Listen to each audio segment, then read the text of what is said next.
Welcome back to the Gunner's Guru. We are discussing the importance of where we purchase our firearm, or why does it matter where I buy my gun? We've talked about the number one rule, what I call the number one rule of why it's important where we purchase our firearm. We should always, of utmost importance, have this thought in mind, that we buy our firearm in a place where we can get the right kind of information and help to enable us to make a wise decision in our purchase. The second rule was, for me, buy from a local firearms dealership. Go to your local gun store. And local for you, for a good quality gun store, it might be 50 miles away, or it might be 12 miles away, or 2 miles, or it might be 100 miles. But go somewhere where they're gonna be able to help you make good decisions, and they're gonna have good follow-up service, and you can develop a relationship with those people at that store, with that business owner, with that business, and you're gonna be able to develop trust. You're gonna trust that they have your best interest in mind. The last point I wanna make on this discussion of where should I buy my gun is this. And I want to talk about the dangers of online shopping, or the dangers of the chain store. What do you mean by a chain store? I'm talking about a place like Cabela's, a place like Bass Pro Shop, a place like Sportsman's Warehouse, a place like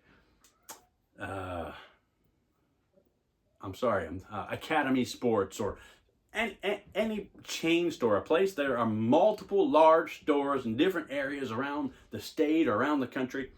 And I will not blanketly say that it's always bad, or you should never buy a firearm from a Cabela's or from an Academy or from a Dick's Sporting Goods. Well, Dick's doesn't sell firearms anymore. But I'm not going to say you should never do that. But I will say that there are dangers and you take a risk in making the decision to purchase a firearm from a chain store or from an online location. Number one, I want to ask you about the salesperson that's behind the counter.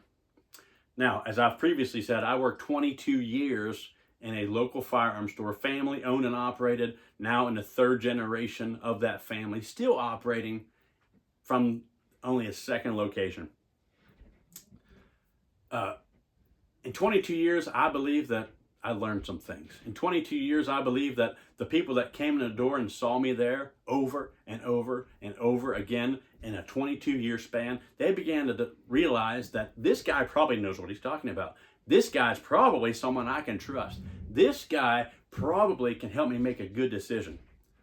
What about that pimple-faced teenager or young college guy that's behind the counter at your local Rural King in the Rural King firearms department? How long have they been selling firearms? What is their knowledge level like?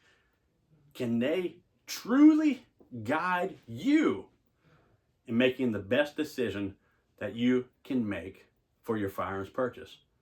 How many of those that are behind those counters in chain stores and those that are sitting behind a keyboard on the other end of the internet access way, how many of them were flipping burgers yesterday at the local McDonald's? I can't answer that, but I can only help you think about that decision and that person who's guiding you and helping you to make this decision about your purchase. That's one of the dangers of the chain store, the online location. So what kind of knowledge are you really going to glean from someone that probably has not been employed in the firearms industry for 22 years or 10 years or even 5 or 3 or 2 years?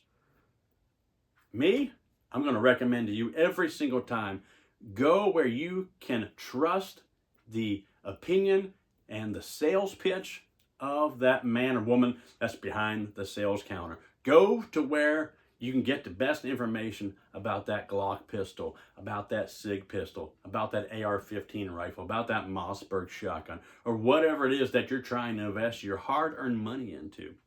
Again, I'll go back and harken back very quickly. I wanted a bike. I wanted to spend money on a bike.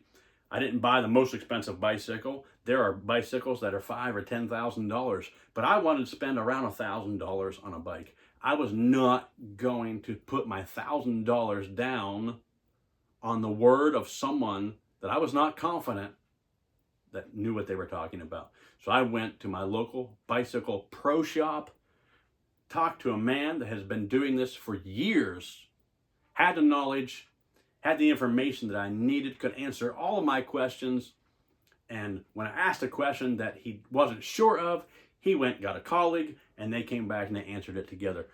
That's someone I trust. Guess where I'm going to go back to if I ever need another bicycle? Absolutely. I'm going back to that same man at that same store. I'm trusting that he's going to be there because, hey, I'm supporting my local bicycle shop. I'm going to support my local firearms dealer. I'm going to take their word for what they're telling me because they are invested in their job. It's not just a job for them. Oftentimes it's a career. It's something they've done for most of their lives, as it was with me. 22 years, I worked up to that point, my entire adult life in one location. It was my life. It was my career. That's what I'm going to rely on. That's what I'm going to trust. That is the point I want to make here in this episode of The Gunner's Guru.